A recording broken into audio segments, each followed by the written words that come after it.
Why don't you sit here? Bill can sit here. Well, thank you. Before we get started, I think there were some pioneers. Of course, we have the pioneers here on stage, but there were some other really important pioneers in the video we just saw, and a couple of them are here in the audience. So, Mitch Kapor, who is a regular at D, could you just stand up and wherever you are? There he is.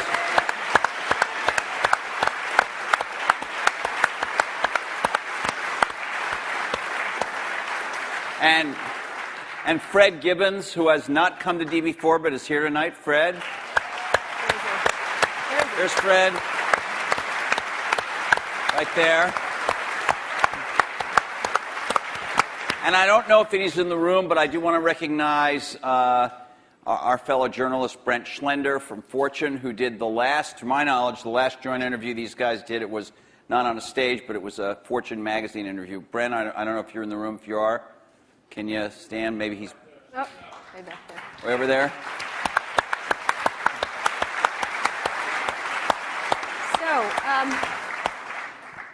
So let's get started. I wanted to ask, there's been a lot of mano-a-mano catfight kind of thing in a lot of the blogs and the press and stuff like that. And we wanted to, the first question I was interested in asking is what you think each has contributed to the computer and technology industry, starting with you, Steve, for Bill, and vice versa.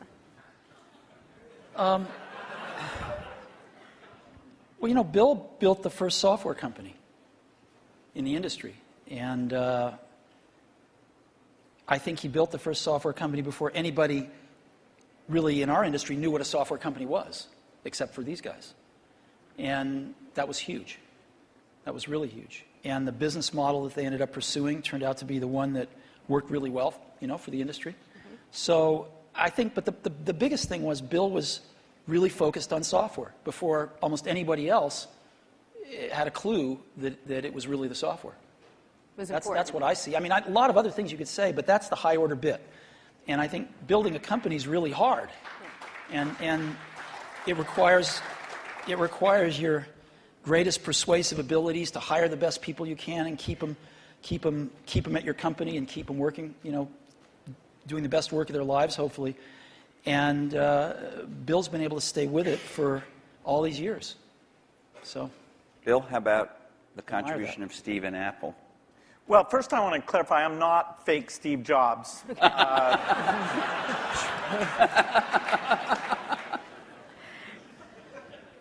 What Steve's done is quite phenomenal. If you look back to 1977, that Apple II computer, the idea that it would be a mass market machine, the bet that was made there by Apple uniquely, there were other people with products, but the idea that this could be an incredible, empowering phenomena, Apple pursued that dream.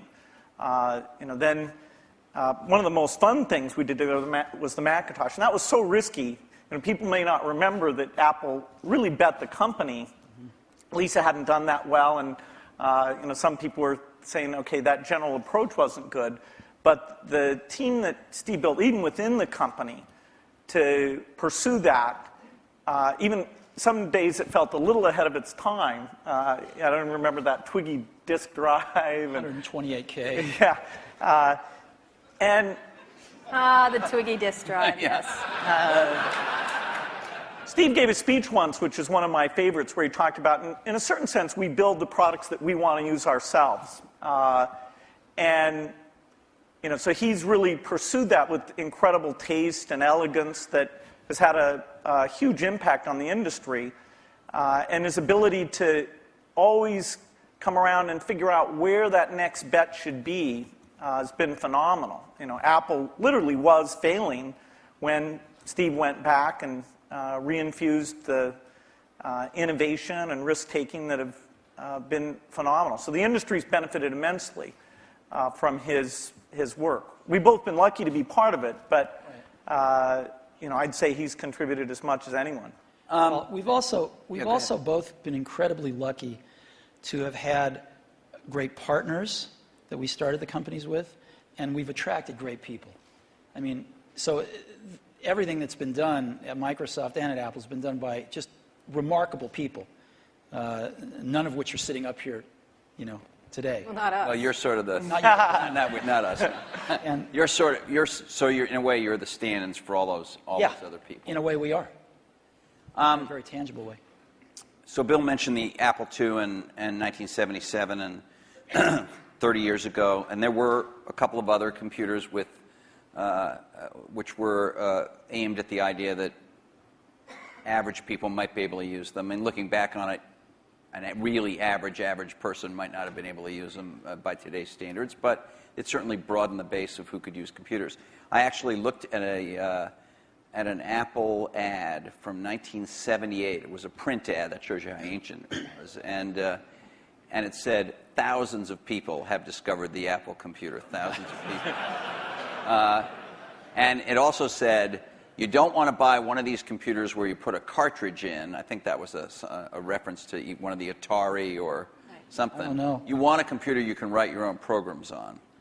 And so the world, and obviously people We had some very strange ads back then. We had one where it was in a kitchen, and there was a woman that looked like the wife, and she was typing in recipes on the computer with the husband looking on approvingly in the back. Yeah. Stuff like that. Yeah, how did that work for you? I don't think well. So, but just think back to, I know that you started Microsoft prior to 1977. I think Apple started the year before in 76. Microsoft in 74 was when we started writing the 75. basic. And then, then we did shipped the basic in 75. Okay. Most people, some people here, but I don't think most people know that there was actually some Microsoft software in that Apple II computer. Do you want to talk about what happened there, or how that occurred? Yeah, there'd been the Altair and a few other companies, actually about 24, that had done various machines. But the 77 group included the PET, TRS-80, Commodore. and Commodore PET, TRS-80, and the Apple II. The original Apple II BASIC, the integer BASIC, we had nothing to do with. But then there was a floating point one where, and I mostly worked with Woz on that. Let me tell this story. So my partner, we started out with this guy named Steve Wozniak, brilliant guy. He writes this BASIC that is like the best BASIC on the planet. It does stuff that no other BASIC's ever done. You don't have to run it to find your error messages. It finds them when you type it in and stuff. It's perfect in every way, except for one thing, which is it's just fixed point, right? It's not floating point. And so we're getting a lot of input that people want this BASIC to be floating point. And like we're begging Woz, please make this floating point. Who's we? How many people are in Apple? Well, me. Yeah. We're begging Woz to make this floating point. And he just never does it, and he wrote it by hand on paper. I mean, he didn't have an assembler or anything to write it with. It was all just written on paper, and he'd type it in. He just never got around to making a floating point. Why? Well, this is one of the mysteries of life. I don't know, but he never did. And so, Microsoft had this very popular, really good floating point BASIC that we ended up going to them and saying, help. And how much was I think you were telling us earlier? That was $31,000. That Apple paid you for the floating point BASIC. And I flew out to Apple. I spent 2 days there getting the cassette. The cassette tapes were the main ways that people stored things at the time. Right. And, that was fun. I think the most fun is later when we worked together. Well, what was the most fun? Tell the story about the most fun that was later. And maybe later, not the most fun. Let him talk. I'm teasing. Well, Steve can probably start it better. The team that was assembled there to do the Macintosh was a very committed team. And there was an equivalent team on our side that just got totally focused on this activity. Jeff Harber's, a lot of incredible people. And we really had bet our future because on the Macintosh being successful, and then hopefully graphics interface in general being successful, but first and foremost, the thing that would popularize that being the Macintosh. And so we were working together, the schedules were uncertain, the quality was uncertain, the price. When Steve first came up, it was going to be a lot cheaper computer than it ended up being, but that was fine. So you worked in both places, in both? Well, we were in Seattle, and we fly down there. But Microsoft, if I remember correctly, from what I read, wasn't Microsoft one of the few companies that were allowed to even have a prototype of the Mac at the time? Well, what's interesting, what's hard to remember now is that Microsoft wasn't in the applications business then. They took a big bet on the Mac because this is how they got into the apps business. I mean, Lotus dominated the apps business on the PC back then. Right. We had done just Multiplan, which was a hit on the Apple II. And then Mitch did an incredible job betting on the IBM PC. And 123 came in and, ruled that part of the business. So the question was, what was the next paradigm shift that would allow for an entry? WordPerfect, we had Word, but WordPerfect was by far the strongest in word processing, DBase, and database. And Word was that was a kind of a DOS, a text. All of these products I'm saying were DOS-based products. Because Windows wasn't in the picture at the time. Right. That's more in the early 90s that we get to that. And so we made this bet that the paradigm shift would be graphics interface, and in particular that the Macintosh would make that happen with 128K of memory, 22K of which was for the screen buffer, 14K was for the operating system. So it was... 14K. Yeah. 14K. Yeah. The original Mac operating system was 14K. 14K that we had to have loaded when our software ran. So when the shell would come up, it had all the 128K. The OS was bigger than 14K. It was in the 20s somewhere. I see. So when we ship these computers now with a gigabyte, 2 gigabytes of memory, and nobody remembers 128K. I remember that. I remember paying a lot of money for computers with 128K in those days. So the two companies worked closely on the Mac project because you were maybe not the only, but the principal or one of the principal software creators for it, right? Is that right? Well, Apple did the Mac itself, but we got Bill and his team involved to write these applications. And we were doing a few apps ourselves. We did Mac Paint and Mac Draw and stuff like that. But Bill and his team did some great work. Now, in terms of moving forward, after you left and your company grew more and more strong, what did you think was going to happen to Apple after sort of the disasters that occurred after Steve left? Well, Apple's fate hung in the balance. We continued to do Macintosh software, and Excel, which Steve and I introduced together in New York City. That was kind of a fun event. That went on and did very well. But then, Apple just wasn't differentiating itself well enough from the higher volume platform. And meaning Windows, right? I mean, DOS and Windows. Okay, but especially Windows in the 90s began to take off. By 1995, Windows became popular. The big debate wasn't sort of Mac versus Windows. The big debate was character mode interface versus graphics mode interface. And when the 386 came and we got more memory and the speed was adequate and some development tools came along, that paradigm bet on GUI paid off for everybody who'd gotten in early and said, this is the way that's going to go. But Apple wasn't able to leverage its products. After the 512K Mac was done, the product line just didn't evolve as fast. Steve wasn't there, as it needed to. And we were actually negotiating a deal to invest and make some commitments and things with Gil Amelio. And no, seriously. And Don't be mean. Don't be mean to him. I'm sorry? Just saying the word Gil Amelio, you can see him just... And so I was calling him up on the weekend and all this stuff. And next thing I knew, Steve called me up and said, don't worry about that negotiation with Gil Amelio. You can just talk to me now. And I said, wow. Gil was a nice guy, but he had a saying. He said, Apple is like a ship with a hole in the bottom, leaking water.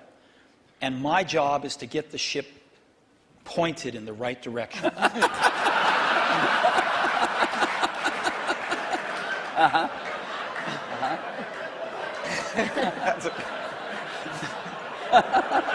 Okay.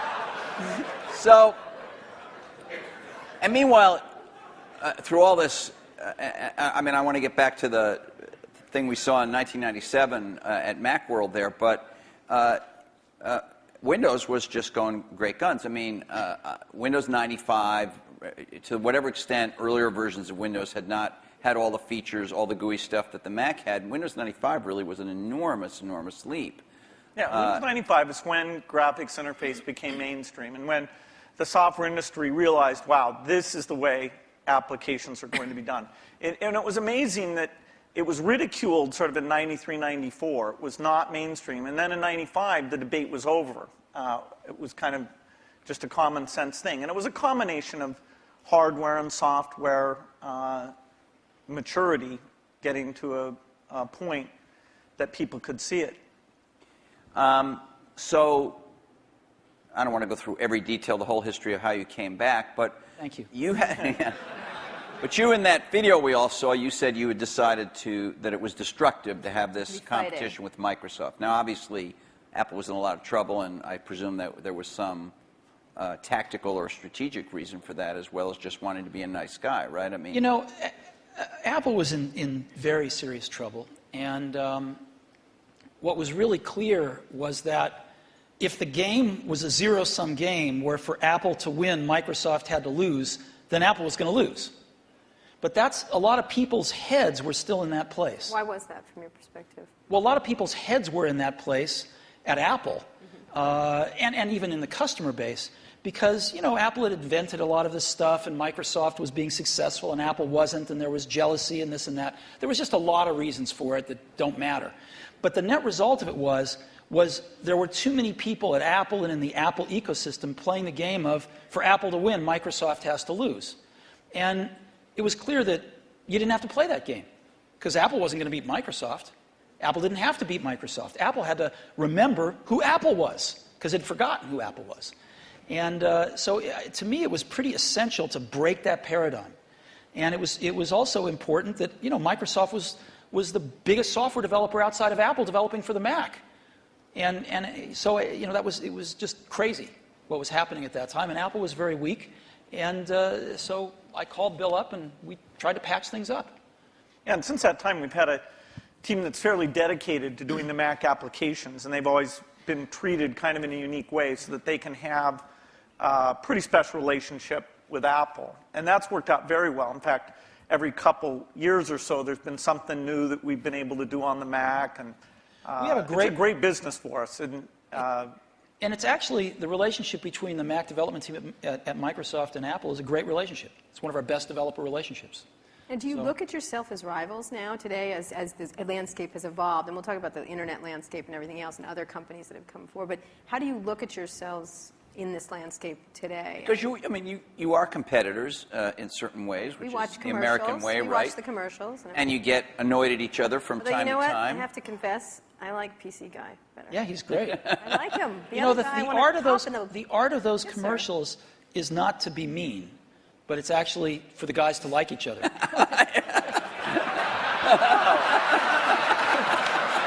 Thanks.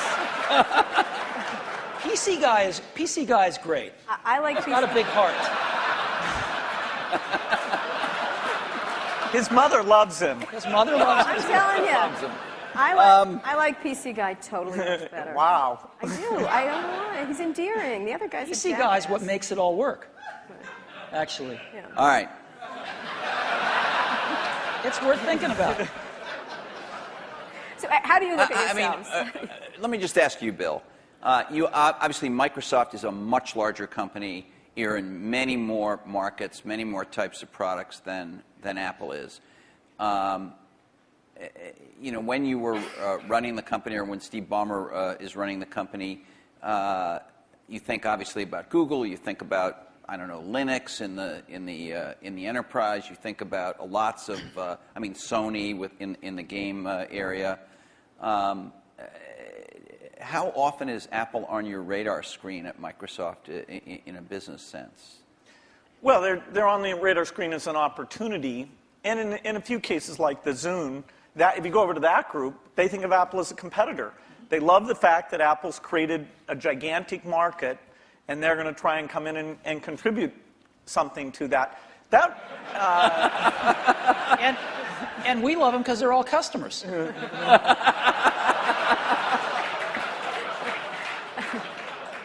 I have to tell you, I was actually told by Jay Allard, I'm serious, that because of the nature of the processor, the development platform they used to develop a lot of the software for the Xbox 360 was Macs. And he claimed that at one point they had placed the biggest order for whatever the Mac Tower was at the time of anybody, and it was Microsoft. I don't know if it was the biggest, but yeah, we had the same processor, essentially, that the Mac had. This is one of those great ironies. They were switching away from that processor while the Xbox 360 was adopting it, but for good reasons, actually, in both cases, because we're not in a portable application, and that was one of the things that processor roadmap didn't have. But yes, we did. It shows pragmatism, but we try and do things that way. So that was the development system for the early people getting their software ready for the introduction of Xbox 360. And we never ran an ad on that. I see. Admirable restraint. That's wonderful. There were hundreds of them. Steve is so known for his restraint.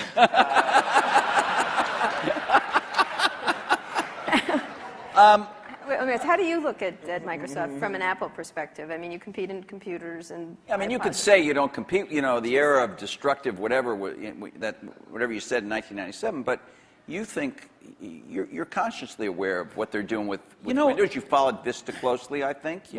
What's really interesting is, and we talked about this earlier today, if you look at the reason that the iPod exists and that Apple's in that marketplace, it's because these really great Japanese consumer electronics companies who kind of owned the portable music market for a long, invented it and owned it, couldn't do the appropriate software, couldn't conceive of and implement the appropriate software.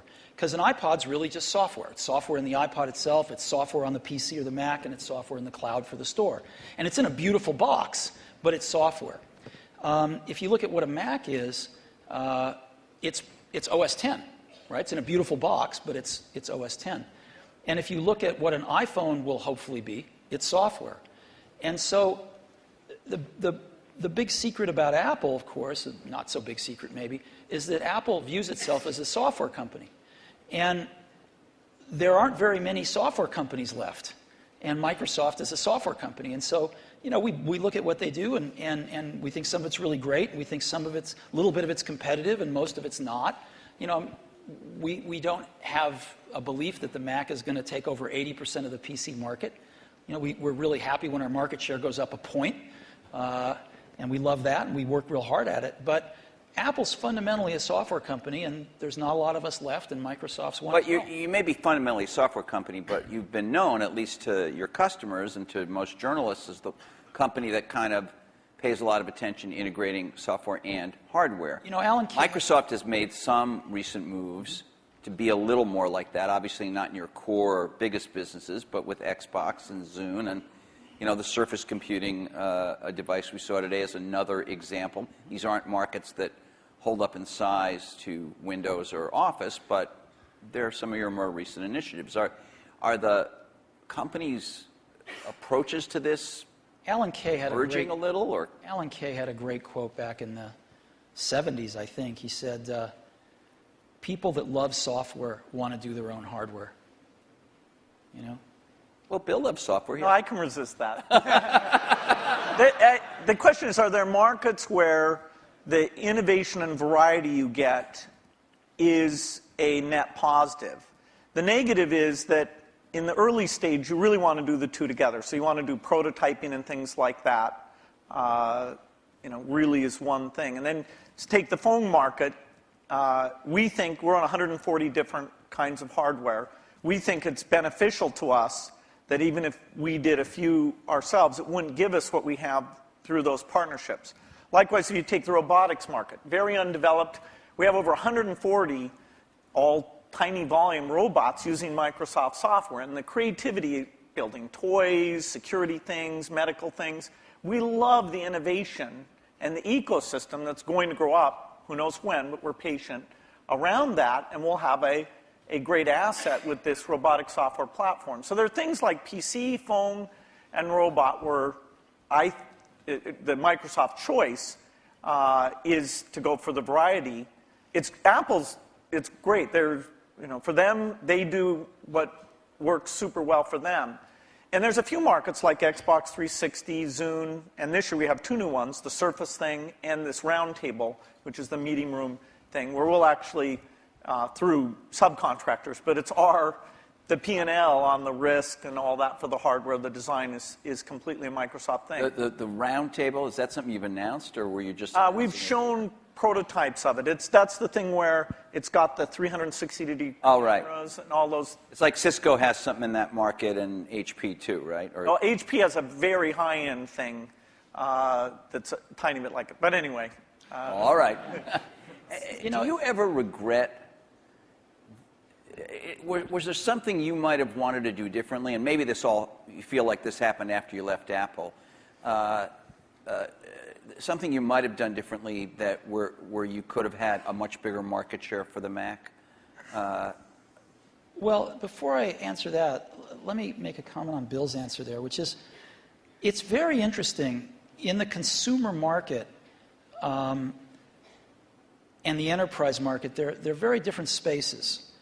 And in the consumer market, at least, I think one can make a pretty strong case that outside of Windows on PCs, it's hard to see other examples of the software and hardware being decoupled working super well yet. It might in the phone space over time.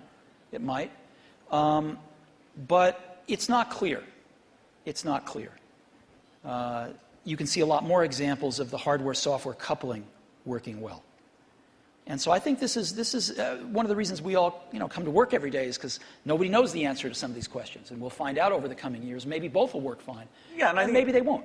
Yeah, it's good to try both approaches. In some product categories, take music players, the solo design worked better. In the PC market, the variety of designs at this stage has a higher share.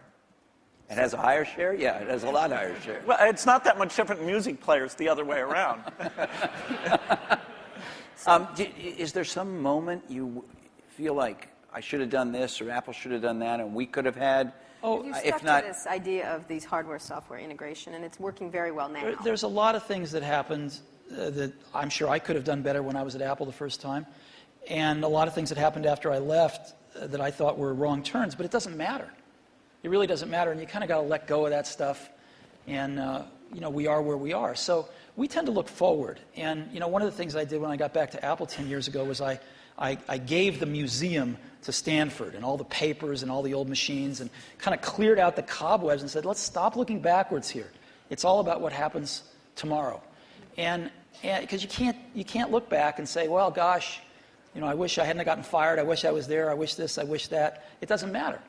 And so let's go invent tomorrow rather than worrying about what happened yesterday. Let's talk about, we're going to talk a little bit about tomorrow, but let's talk about today, the landscape of how you see the different players in the market and how you look at what's developing now. What has surprised both of you since having been around for so long and still very active in everything? I mean, your companies are still critically key companies, but there are many, many companies that are becoming quite powerful. How do you look at the landscape at this moment and what's happening, especially in the internet space? I think it's super healthy right now. I think there's a lot of young people out there building some great companies who want to build companies, who aren't just interested in starting something and selling it to one of the big guys, but who want to build companies. And I think there's some really exciting companies getting built out there, some next generation of stuff that some of us play catch up with, and some of us find ways to partner with and things like that. But there's a lot of activity out there now, wouldn't you say? Yeah, I'd say it's a healthy period. Yeah. The notion of what the new form factors look like, what natural interface can do, the ability to use the cloud, the internet, to do part of the task in a complementary way to the local experience. There's a lot of invention that the whole approach of startups, the existing companies who do research, we'll look back at this as one of the great periods of invention. I think so too. There's a lot of things that are risky. right now, which is always a good sign, you know, and you can see through them. You can see to the other side and go, yes, this could be huge, but there's a period of risk that, you know, nobody's ever done it before. Do you have an example that would, for example? I do, but I can't say. Okay. And so, but I can say, when you feel like that, that's a great thing. Right. That's what keeps you coming to work in the morning, and and it tells you there's something exciting around the next corner. Okay, but so the two of you have certainly you're involved every day with the internet. You have internet products. You have a whole slew of stuff on the internet. You have iTunes and .Mac and all of that.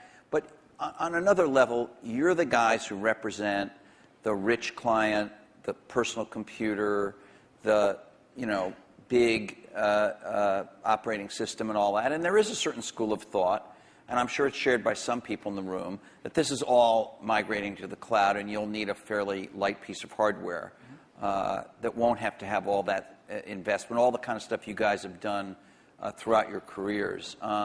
So as much as people might think of you as rivals, one way to think of you as the two guys. They were both dinosaurs. Huh? They were both dinosaurs. Dinosaurs or whatever. I can talk about that? No.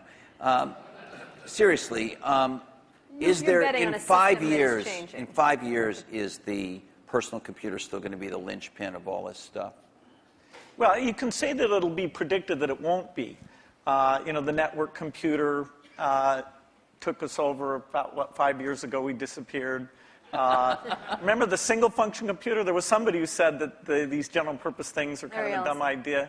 That took us over. The mainstream is always under attack. The thing that people don't realize is that you're going to have rich local functionality. I mean, at least our bet. As you get things like speech and vision, as you get more natural form factors, it's a question of using that local richness together with the richness that's elsewhere. And as you look at the device, say, that's connecting to the TV set or connecting in the car, there are lighter weight hardware internet connections. But when you come to the full screen, rich, edit the document, create things, I think we're nowhere near where we can be on making that stronger. I'll give you a concrete example.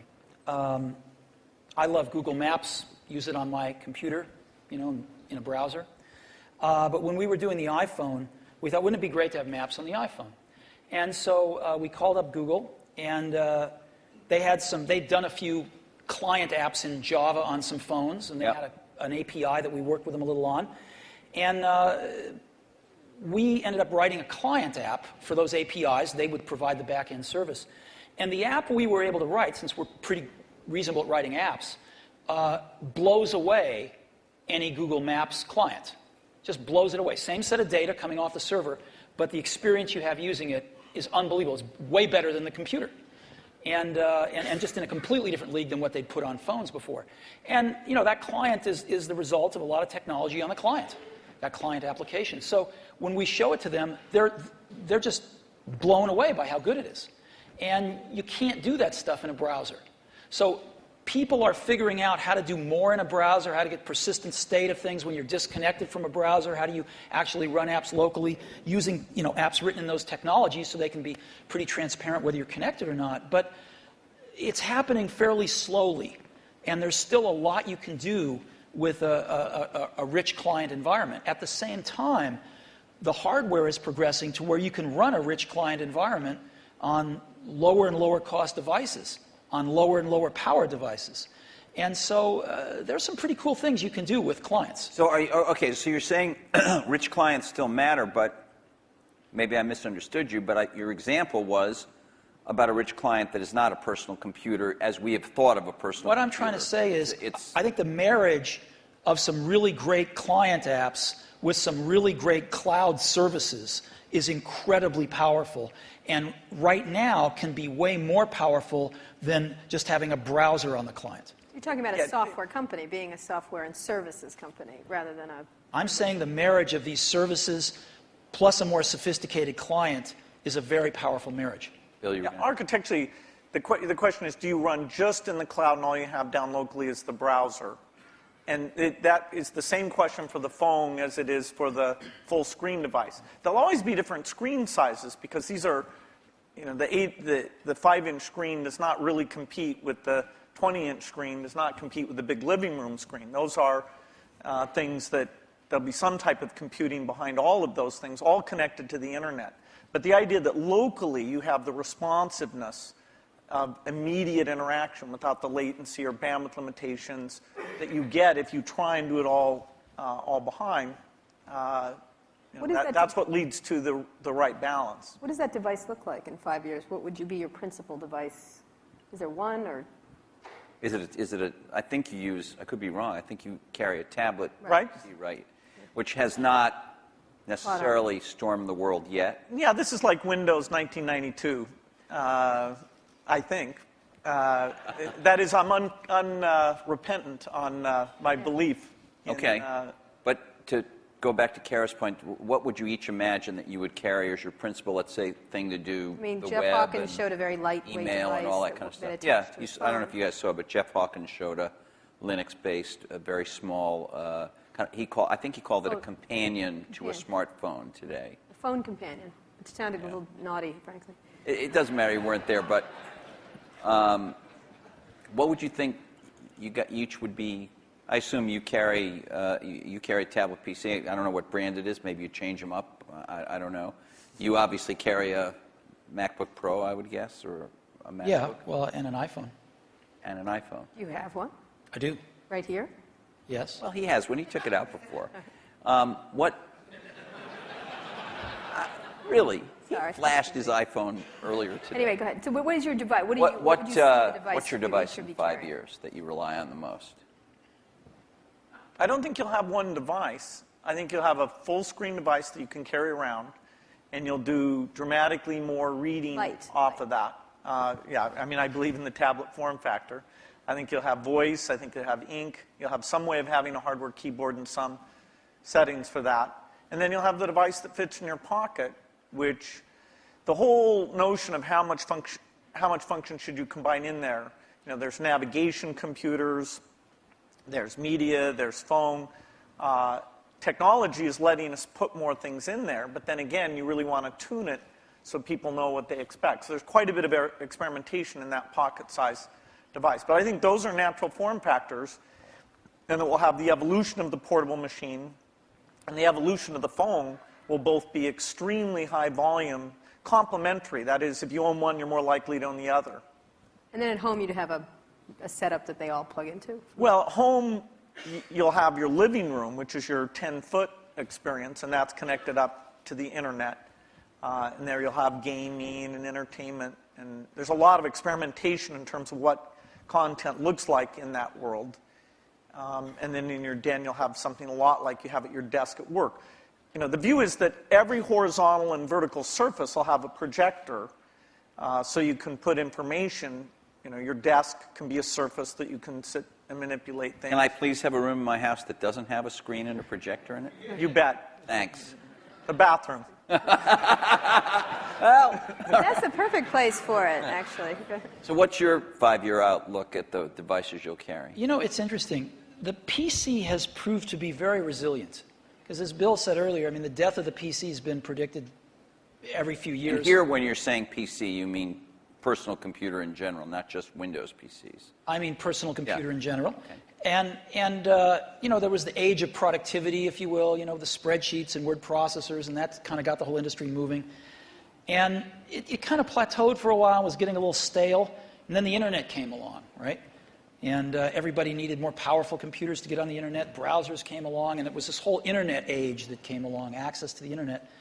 And then some number of years ago, you could start to see that the PC, that was taken for granted. Things had kind of plateaued a little bit, and innovation-wise at least. And then I think this whole notion of the PC, we called it the digital hub, but you can call it anything you want, sort of the multimedia center of the house, started to take off with digital cameras and digital camcorders and sharing things over the internet and kind of needing a repository for all that stuff.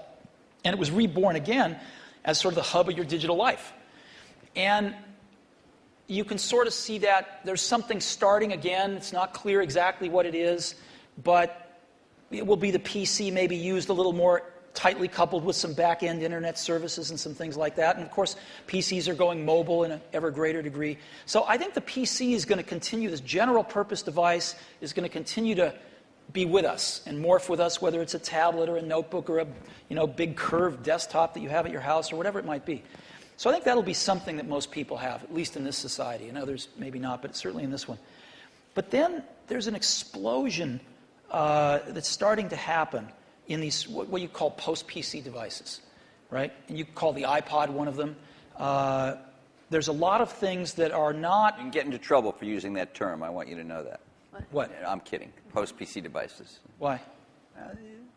People write letters to the editor. They complain about it. Anyway, go ahead. Okay. Well, anyway, I think there's just a category of devices that aren't as general purpose, they're really more focused on specific functions, whether they're phones or iPods or Zunes or what have you. And I think that category of devices is going to continue to be very innovative, and we're going to see lots of them. Give me an example of what that would be. Well, an iPod is a post-PC device. A phone is a post-PC device. Is the iPhone and are some of these other smartphones, and I know you believe that the iPhone is much better than these other smartphones at the moment, but are these things, aren't they really just computers in a different form factor? I mean, when you say we use the word phone, it sounds like... We're getting to the point where everything's a computer in a different form factor. So what? Right? So what if it's built with a computer inside it? It doesn't matter. It's what is it? How do you use it? How does the consumer approach it? And so who cares what's inside it anymore? So what are the core functions of the device formerly known as the cell phone, whatever we want to call it, the pocket device? What would you say the core functions? Like 5 years out, what are the core functions of that pocket device? How quickly all these things that have been somewhat specialized, the navigation device, the digital wallet, the phone, the camera, the video camera, how quickly those all come together, it's hard to chart out. But eventually, you'll be able to make something that has the capability to do every one of those things. And yet, given the small size, you still won't want to edit your homework or edit a movie on the screen of that size. And so you'll have something else that lets you do the reading and editing and those things. Now, if we could ever get a screen that would just roll out like a scroll, then you might be able to have the device that did everything. Well, in the very first D conference, we had these guys from E-Ink here. Yeah. I'm sure you've both talked to them. They were talking about that. That was 5 years ago. It's always 5 years out. Do you? Yes, we can't. There's some advances in projection technology that are more likely deliberate, I think, than the flexible material guys. But it's not even on the horizon, no matter which of the two approaches are pursuing. We have some Microsoft research people who work on that, and there's a lot of investment, but it's at least in the 5-year time frame. 5 years from now, what's going to be on that pocket device? I don't know. And the reason I don't know is because I wouldn't have thought that there would have been maps on it 5 years ago. But something comes along, gets really popular, people love it, get used to it, you want it on there. So people are inventing things constantly, and I think the art of it is balancing what's on there and what's not on there, is the editing function. And clearly, most things you carry with you are communications devices. You want to do some entertainment with them as well, but they're primarily communications devices, and that's what they're going to be. Outside of the computing area, what are the exciting areas in the internet space at all that you're looking at that you find that's interesting to each of your companies and in general for you? Any kind of social networking, any kind of the wikis, those kind of things we've talked about in the past today, essentially.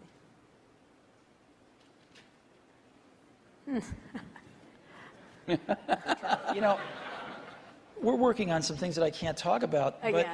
Again, yeah. But there used very beautiful. There used to be a saying, isn't it, at Apple? It's going to blow us away, though, blow us when away. you can't talk. Wow, it's great. There used to be a saying at Apple, isn't it funny, a ship that leaks from the top? So, that's kind of like a sweater without sleeves is a vest. I don't get that. That was what they used to say about me when I was in my 20s. Okay. There's a zillion interesting things going on the internet. The most interesting things to me are these incredible new services that people are bringing up. And Surrounding entertainment, or? There's a lot of them surrounding entertainment, but there's a lot of them that have to do with just sort of figuring out how to navigate through life a little more efficiently. And I think, it's really great when you show somebody something and you don't have to convince them they have a problem that this solves. They know they have a problem. You can show them something, they go, oh my God, I need this. And I think you're going to see a lot of things like that happen over the next year or two. Do you, you obviously have a very large internet business with iTunes, and you sell a lot of stuff on in the Apple Store. But, you were early with this idea that when you bought a computer from Apple, you had this kind of internet service back end, and it was called .Mac. And I think a lot of people feel you haven't developed it very much. I couldn't agree with you more, and we'll make up for lost time in the near future. And in your case, you obviously have huge things like Hotmail, for instance, which is, I guess, and Windows Messenger, which are both widely used, and I don't even know how many users. A gazillion. Huge numbers. But on the other hand, you haven't, as Steve Ballmer was talking about today, you have other people have much stronger positions in things like search and other parts of the internet. So, are you guys, because you are the personal computer companies that are best associated with that, not as nimble as some of these competitors at this point? Do you worry about not being as nimble, both of you? I mean, obviously Microsoft's a much bigger company, but you're a big company.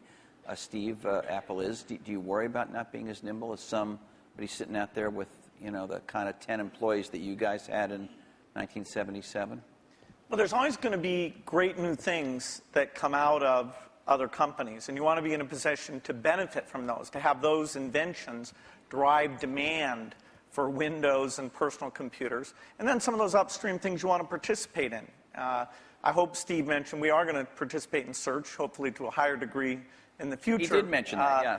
Than at present, so we'll see what we can do there.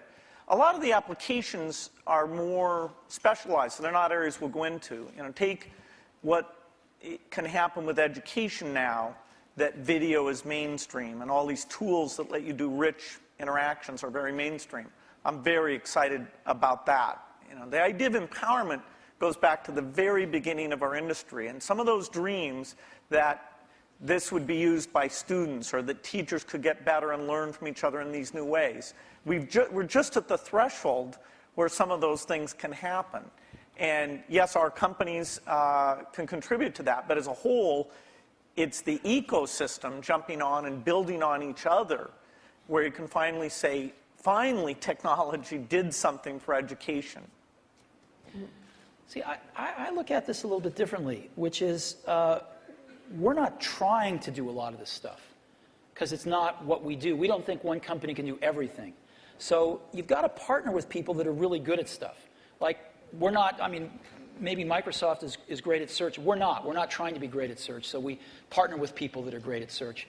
And we don't know how to do maps on the back end. We know how to do the best maps client in the world, but we don't know how to do the back end. So we partner with people that know how to do the back end. And what we want to do is be that consumer's device and that consumer's experience wrapped around all this information and things we can deliver to them in a wonderful user interface, in a coherent product. And so in some cases, we have to do more work than others. In the case of iTunes, there wasn't a music delivery service that was any good, and we had to do one, so we'll do one. But in other cases, there's companies doing a way better job because we're not as good at this stuff as other people are, and we'd love to partner with them. And so, we selectively do that. And I think it's really hard for one company to do everything. Let's talk about entertainment. Life's complex. You're both in the entertainment world. Entertainment is important to both your companies. For yours, music right now, and as you get into Apple TV, Microsoft has been within the Hollywood area. Where do you see that going in the era of YouTube? We've had a couple of network people here talking about changes that are happening in Hollywood and everything else. What is happening now to entertainment delivery, and where do you all play? Because you'll be the delivery mechanism in one way or the other for most people. Well, the big milestone is where the delivery platform is the internet, and so you bring the richness and the interactivity. I think you can get a little bit of a glimpse of the future of TV more from looking at community type things like Xbox Live, where people are talking to each other, finding friends, watching things together, talking about those things. That, as you map that onto genres like educational shows or sports shows or watching the Olympics or the elections, that ability to navigate becomes very, very powerful. And we're not an entertainment company. Yes, we do Halo, which is this big video game, but by and large, we're a platform.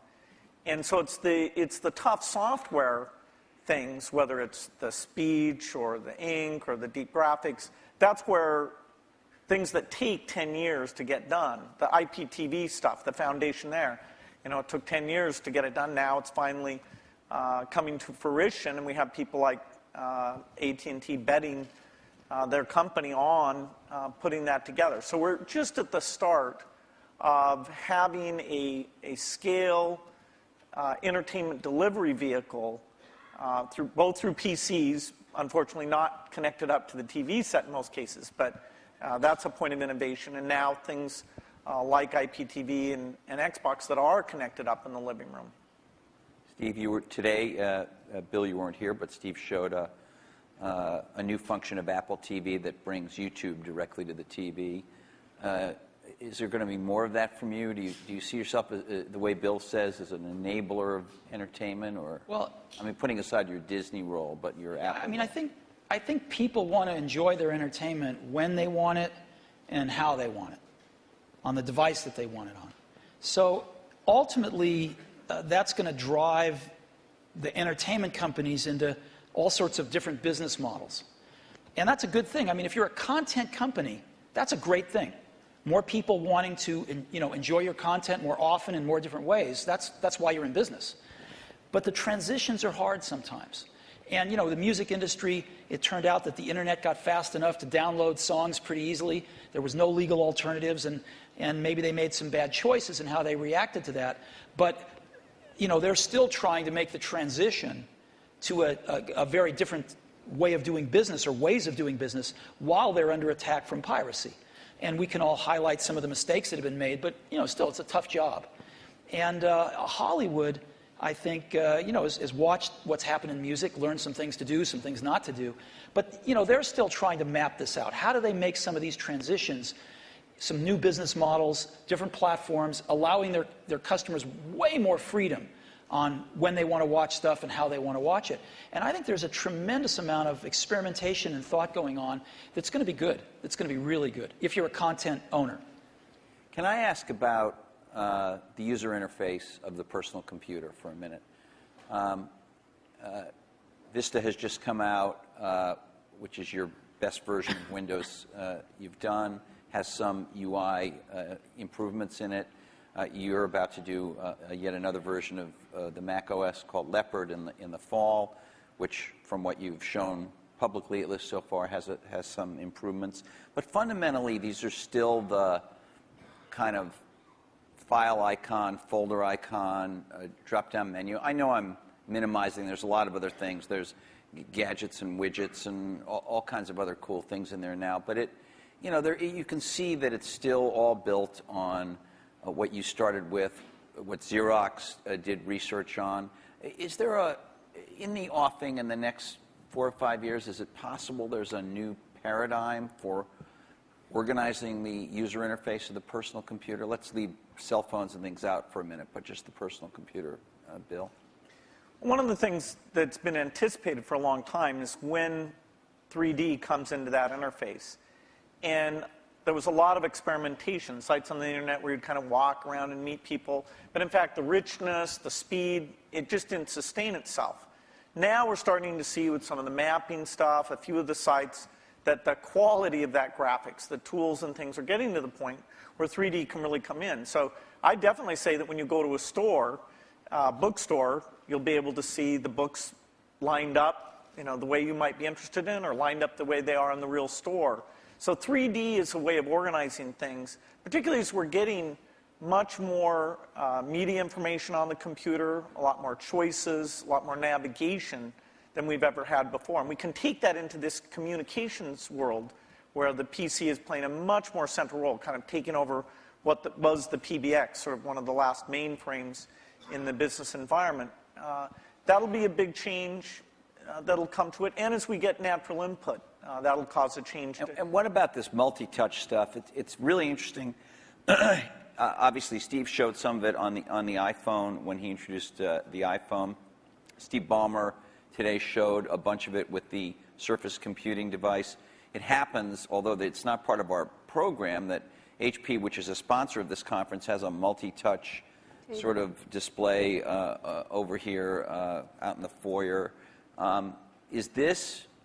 Will this make its way into... That Minority Report, this kind of thing. Yeah, will this make its way into, maybe you call it direct manipulation of objects with your hands and your fingers. Will this make its way into mainstream, let's say, laptop computers as a new UI or an additional part of the UI, or is that just a... Well, but go beyond the laptop. Specialized devices. Vision, software is doing vision.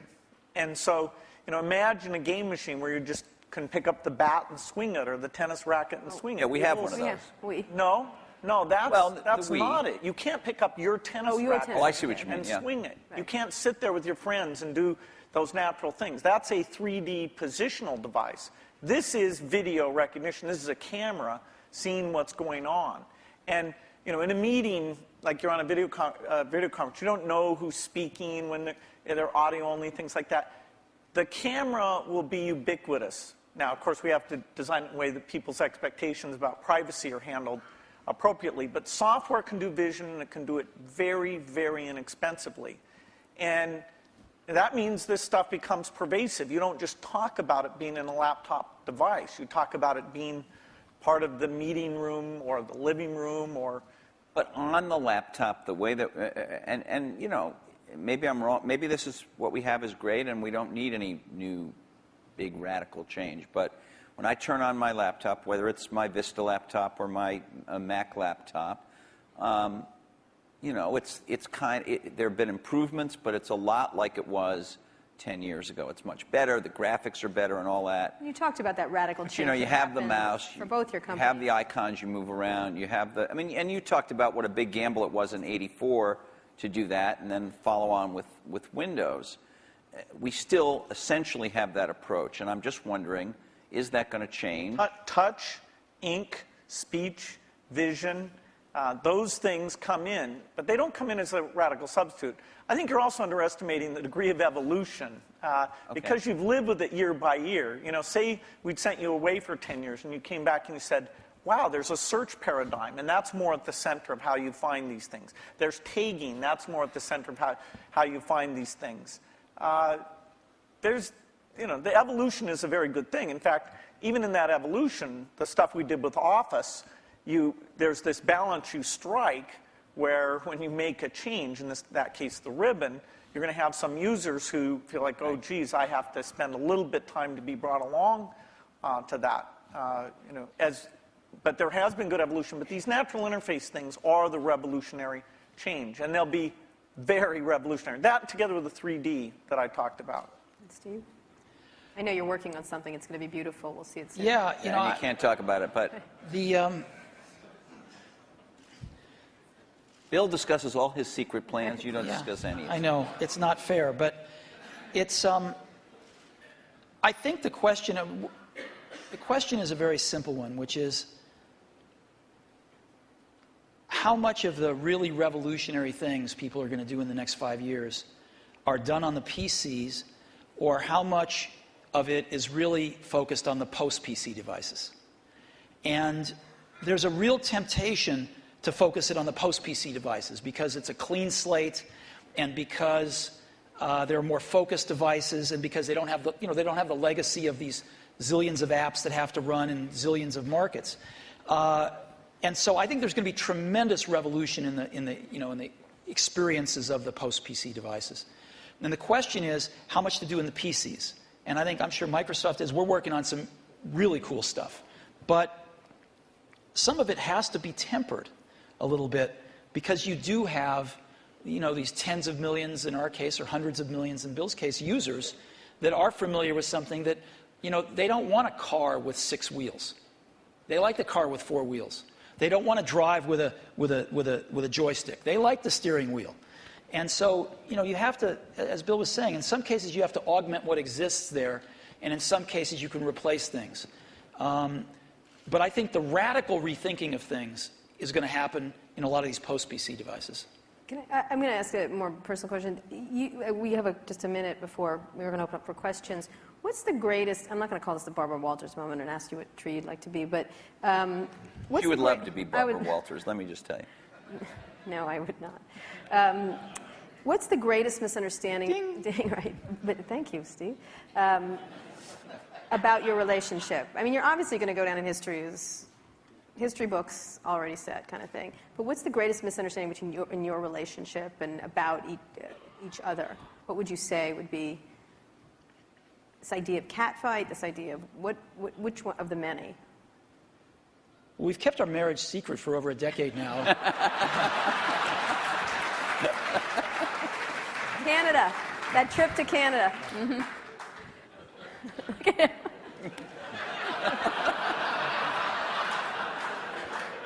Was there? I don't think either of us have anything to complain about in general. And I know that the projects, like the Mac project, was just an incredible thing, a fun thing where we were taking a risk. We did look a lot younger in that video. We did. You looked 12 in the first one. That's how I try and look. He was 12. But, it's been fun to work together. And I actually kind of miss some of the people aren't around anymore. People come and go in this industry. It's nice when somebody sticks around and have some context of all the things that have worked and not worked. And the industry gets all crazy about some new thing. There's always this paradigm of the company that's successful is going to go away and stuff like that. It's nice to have people seeing the waves and waves of that, and yet been willing when it counted to take the risk to bring in something new. Has it been important? One last question, and then we'll go to the audience. He didn't answer us because he just said this. I have an answer. He only talked about his secret gay marriage. Yeah. So. I thought that was your answer. No, that wasn't my answer. When Bill and I first met each other and worked together in the early days, generally we were both the youngest guys in the room, right, individually or together. I'm about 6 months older than he is, but roughly the same age. And now, when we're working at our respective companies, I don't know about you, but I'm the oldest guy in the room most of the time. And that's why I love being here. And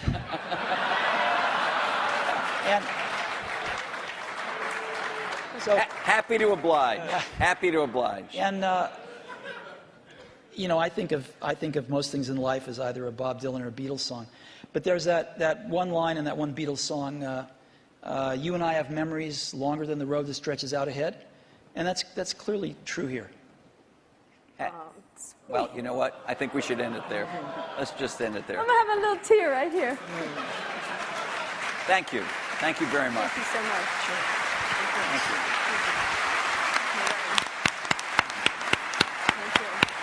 We're going to ask some questions. Sit down. Oh, standing O. Thanks. Have we ever had a standing O here? No. I don't know. The toilet. No.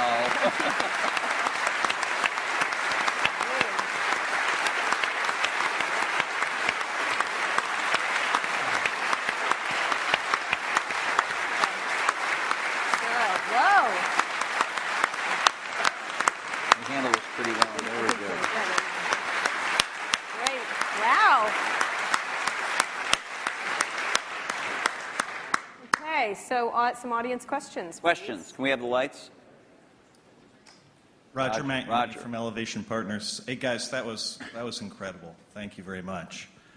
We've got a big election coming up next year. I'm curious if there are any issues that you see in Silicon Valley that we all ought to be focused on communicating effectively to the next potential president of the United States. That is, any common ground that we share, because it's weird. You don't actually hear any issues that people are talking about right now, and I'm curious if you guys have any in mind. Bill? Well, certainly education is one that I'd put at the top of the list. Are there technological solutions right now that they could do something about, or is that just sort of like No, technology is going to be helpful and more, but the way that teachers are measured and made excellent, the way that the high schools are designed, the expectations they have, it's not just a pure technology thing. It's more an institutional practice where the opportunity is. And there should be a lot of debate about the different ways of doing that. Steve? Boy, we've got some pretty big problems, and I think most of them are much bigger than anything Silicon Valley can contribute right now to solve, so hopefully some of those will get solved. I also think we underestimate how much all of our industry depends on stability.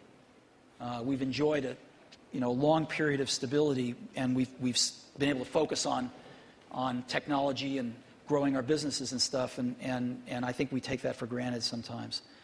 One of the more interesting areas that we all suffer from, of course, is in the area of energy dependence. And there's a lot of work going on, I know, a lot of investing going on anyway. I don't know if the results are there, but a lot of investing going on in alternative energy, and maybe Silicon Valley can play a small role in some of that stuff, Are you too. guys investing in that area? Personally, or Some. which might be a lot. And you? Exactly. $1 billion here or there. Steve? Steve, Are you investing in that area? No. Or just a Prius? Okay. Or something like Yeah, that? just appreciating it. Over there? Hi, Don Eklund, Sony Pictures. My question is really, at what point is there too much diversity?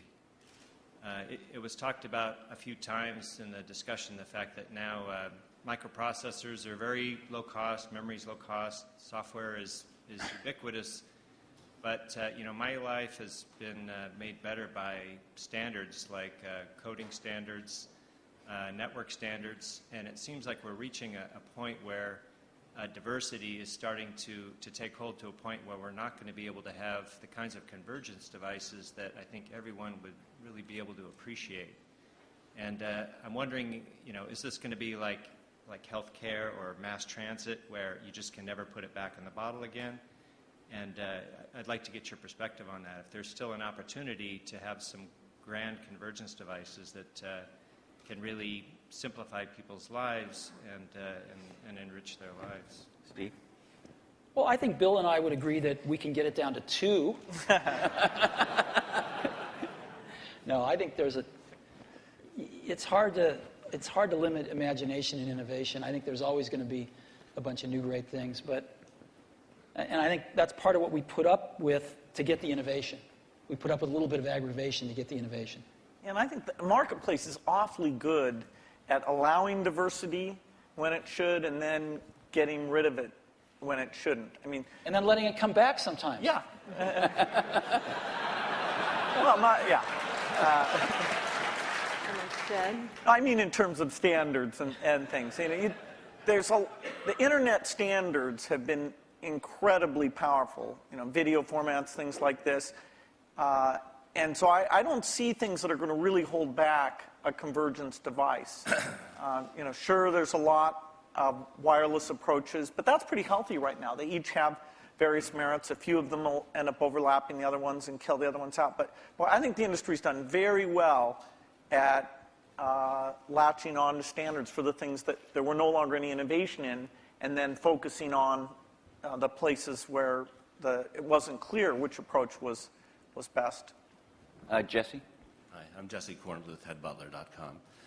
Because you're not the youngest guys in the room anymore, it's perhaps appropriate to ask you a question about legacy, each of you. Bill, even your harshest critic would have to admit that your philanthropy work is planet-shaking, incredible, and could be, if you make it, a second act so amazing that it would dwarf what you've actually done at Microsoft.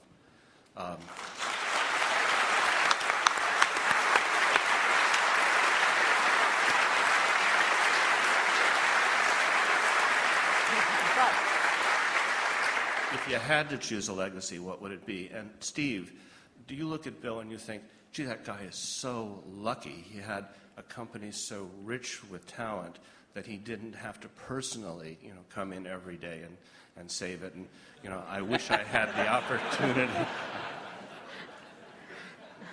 Okay, he's not going to answer that one. Bill? Well, the most important work I got a chance to be involved in, no matter what I do, is the personal computer. That's what I grew up, my teens, my 20s, my 30s. I even knew not to get married until later because I was so obsessed with it. That's my life's work.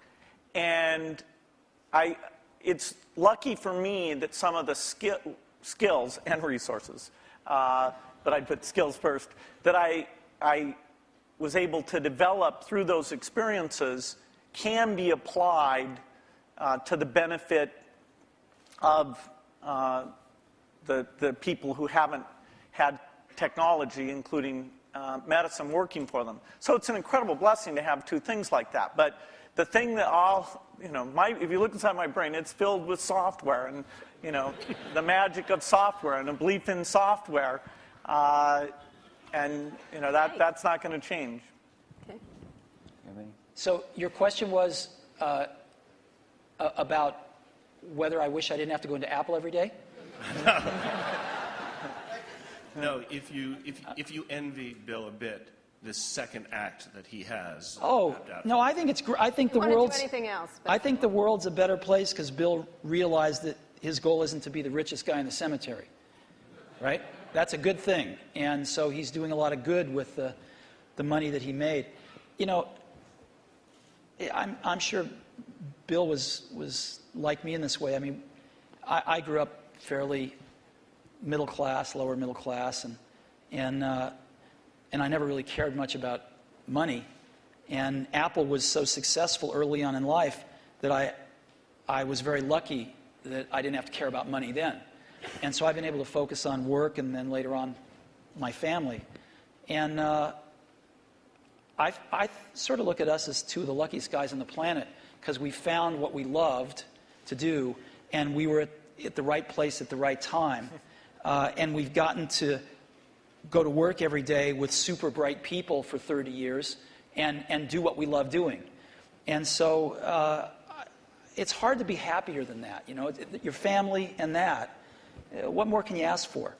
And so I don't think about legacy much. I just think about being able to get up every day and go in and hang around these great people and hopefully create something that other people will love as much as we do. And if we can do that, that's great. I think the middle.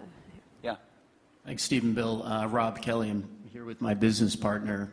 We've got a 100-person internet media business. I'm wondering what would be the single most valuable piece of advice you'd give us to even attempt to create some of the value that you guys have done in both your very impressive companies.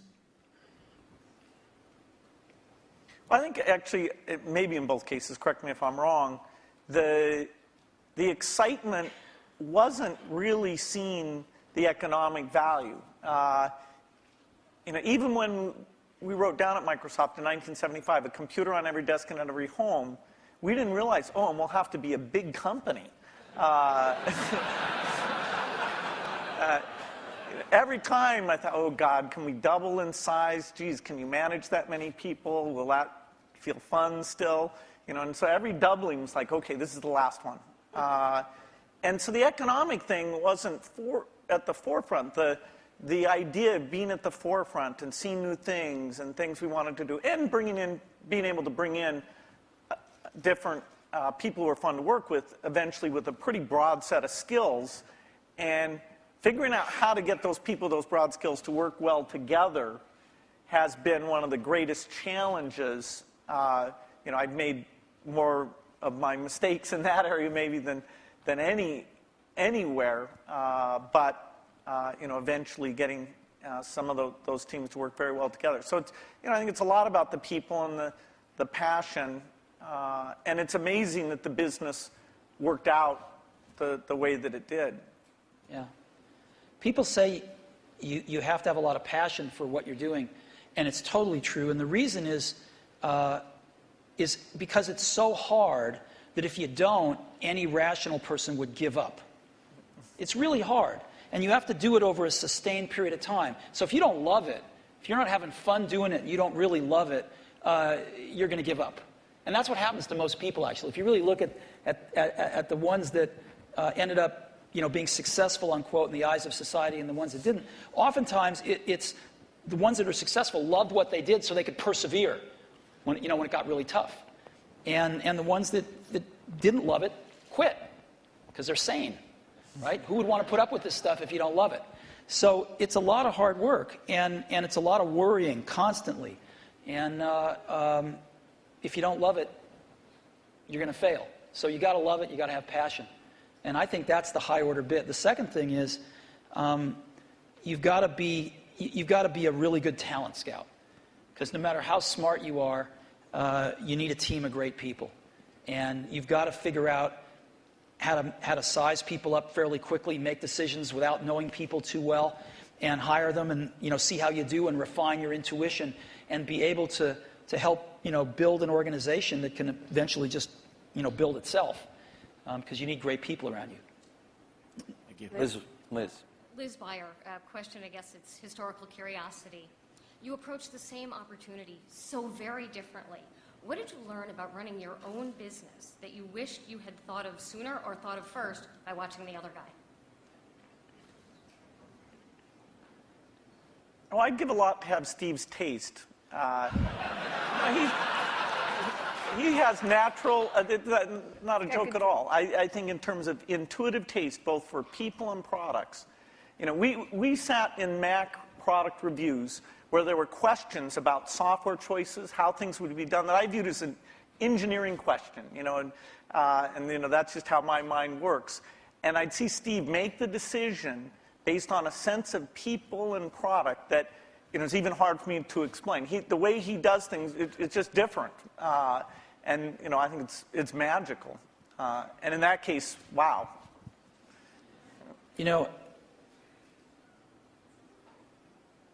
Because Woz and I started the company based on doing the whole banana, we weren't so good at partnering with people. And, actually, the funny thing is, Microsoft's one of the few companies we were able to partner with that actually worked for both companies.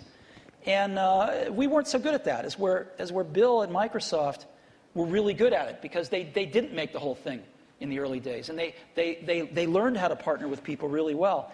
And I think if Apple could have had a little more of that in its DNA, it would have served it extremely well. And I don't think Apple learned that until, a few decades later. Last question. Is there? This over here. I'm sorry. Over here. Yeah, hi. Charlie Brenner from Fidelity Investments. In our financial services industry, we are focusing very strongly on aging and retiring baby boomers, a huge demographic. We're not that old yet. No, I wasn't. The question is different from what it sounds like it's going to be. But most of the innovation that we see coming from computer and internet companies is kind of youth-oriented. And I'm just wondering if there are activities going on in your companies acknowledging what's going to be happening generationally. Not true. I'll give you one example. So we started building in video cameras into almost all our computers a few years ago. And the response by people of all ages, but in particular seniors, has been off the charts. Because they're buying these things now, and they're buying them for their grandkids, their sons and daughters with their grandkids, so they can stay in touch with their grandkids, and they're video conferencing more than younger people are. And it's incredible what this has done. So that's just one simple example, but there's like dozens of them that have clicked with seniors that are living independently that want to stay in touch with extended families and do other things like that. Yeah, I think that it's a very good point when you look at the size of the market. And that's partly why it's great that there are all these companies out there who can see, okay, what would you do for seniors? I think natural user interface is particularly applicable here because the keyboard, we're sort of warped in that we grew up using the keyboard, and so it's extremely natural to us. But things like, and that's partly why when we showed the Surface computer, I showed it privately to a bunch of CEOs a couple weeks ago. I was kind of stunned by how blown away they were.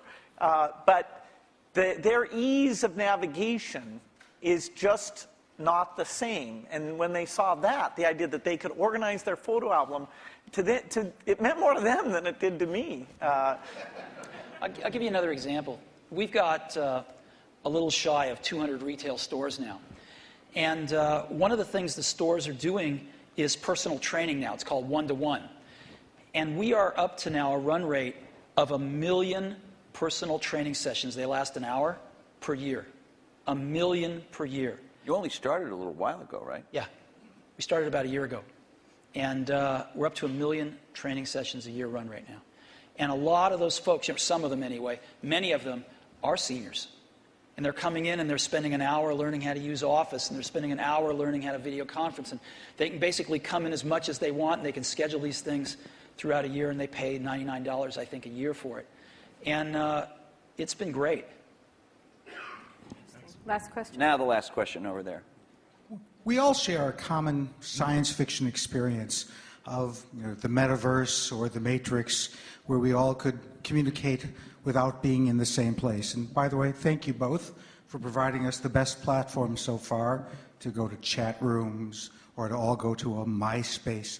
It's a far cry from these things that we see on Star Trek or the holodeck. What kinds of things can you imagine that are partway there that could be much better than the 3-window iChat that we might see in the next 5 or 10 years? Well, I don't think Steve's going to announce his transporter. I want Star Trek.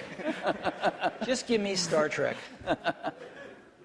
No, I think short of the transporter, most things you see in science fiction are, in the next decade, the kinds of things you'll see. The virtual presence, the virtual world that both represents what's going on in the real world and represents whatever people are interested in.